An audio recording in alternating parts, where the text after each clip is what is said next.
the civil authorities have issued a required weekly test for all of Connecticut, all of District of Columbia, all of Delaware, all of Florida, all of Georgia, all of Indiana, all of Kentucky, all of Massachusetts, all of Maryland, all of Maine, all of Michigan, all of North Carolina, all of New Hampshire, all of New Jersey, all of New York, all of Ohio, all of Pennsylvania, all of Rhode Island, all of South Carolina, all of Virginia, all of Vermont, and all of West Virginia beginning at 11:01 a.m. and ending at 12:01 p.m.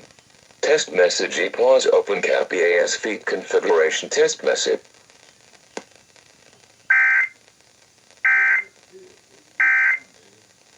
Rock Station, WQCK, Phillipsburg State College, Altoona. A Schlesinger Communications radio station.